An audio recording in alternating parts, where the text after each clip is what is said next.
അറിയാത്ത പോലെ നിൽക്കുകയാണ്, വിടുവായത്തം പറയുകയാണ് കേരളത്തിന്റെ മുഖ്യമന്ത്രി. അദ്ദേഹത്തിന്റെ ഇപ്പൊ നേരത്തെ പലരും പറഞ്ഞു ഒരു യാത്ര പോവാൻ. സത്യത്തിൽ ആ യാത്ര എന്തിനാണെന്ന് ആ യാത്ര വണ്ടിയിലുള്ള 21 മന്ത്രിമാർക്ക് അറിയുമോ? എന്തിനാ യാത്ര? അറിയുമെങ്കിലും നിങ്ങൾ പറയുമോ? നിങ്ങൾ ധരിക്കുന്ന പോലെ ഈ യാത്ര ഇത്രയധികം നെഗറ്റീവിലൂടെ മാത്രം യാത്ര ചെയ്യുന്ന ഈ യാത്ര പിണറായി വിജയന് അബദ്ധമായിരുന്നു എന്ന് നിങ്ങൾ വിചാരിക്കുന്നുണ്ടോ? ഒരിക്കലും വിചാരിക്കരുത്. കാരണം അതിനേക്കാൾ വലിയ അബദ്ധമായി സംഭവിക്കുമായിരുന്ന മാസപ്പടിയുടെ വിവാദത്തെയാണ് വളരെ മനോഹരമായി പിണറായി വിജയൻ ഈ നവകേരള യാത്ര എന്ന കർട്ടനിട്ട് മറച്ചിരിക്കുന്നത്. യാത്രപ്പടിയുടെ ചർച്ച പോയി, ഇത് മാസപ്പടിയുടെ ചർച്ച പോയി. മാസപ്പടിയുടെ ചർച്ച വണ്ടിയിലായി, ബസ്സിലായി, യാത്രയിലായി, പൗരപ്രമുഖരിലായി. ഞങ്ങളൊക്കെ പ്രസംഗിക്കാൻ തുടങ്ങിയ വേറെ വിഷയമാണ്. പക്ഷെ സത്യത്തിൽ എന്താണ്? കേരളത്തിന്റെ ഒരു മുഖ്യമന്ത്രി വെറും ഒരു മുഖ്യമന്ത്രി അല്ലല്ലോ.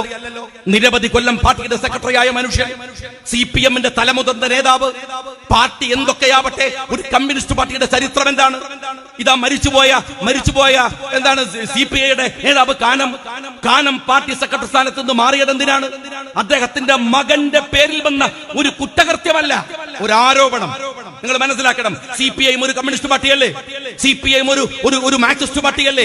ആ CPI-യുടെ നേതാവ് കാനത്തിന്റെ മകന്റെ പേരിൽ ആരോപണം വന്നപ്പോ ആ മനുഷ്യൻ ഒരുപാട് പ്രതിസന്ധികൾ ഉണ്ട് എന്ന് CPI-ക്ക് അറിയാം. അദ്ദേഹത്തിന് ഷുഗർ വന്ന് കാല് മുറിച്ചു. മകനല്ലേ? ഈ മനുഷ്യനോട് എന്തിനാണ് തെറ്റ് ചെയ്യുന്നത് എന്നും അവർ വിചാരിച്ചില്ല. ആ പാർട്ടി ആ മനുഷ്യനെ മാറ്റി നിർത്തി. നിങ്ങൾ മനസ്സിലാക്കണം. മകന്റെ പേരിലാണ് കാനത്തിന് ആ പാർട്ടി വിട്ടു മാറി നിൽക്കേണ്ടി വന്നത്, അല്ലെങ്കിൽ സെക്രട്ടറി സ്ഥാനം മാറ്റി നിർത്തപ്പെടേണ്ടി വന്നത്. അങ്ങനെയും പാർട്ടികളുണ്ടല്ലോ ഇവിടെ. അപ്പോഴാണ് സ്വന്തം മകളുടെ പേരിൽ കേരളത്തിലെ സാമ്പത്തിക കുറ്റവാളികളിൽ ഒരാളായിട്ടുള്ള കരിമണൽ കർത്തയുടെ ഓഫീസിൽ നിന്ന് പണം പറ്റിയ മുഖ്യമന്ത്രിയുടെ മകളുടെ പേര് കേരളം ചർച്ച ചെയ്യുന്നത് തടുക്കാനാണ് ഈ തട്ടിപ്പ് യാത്ര.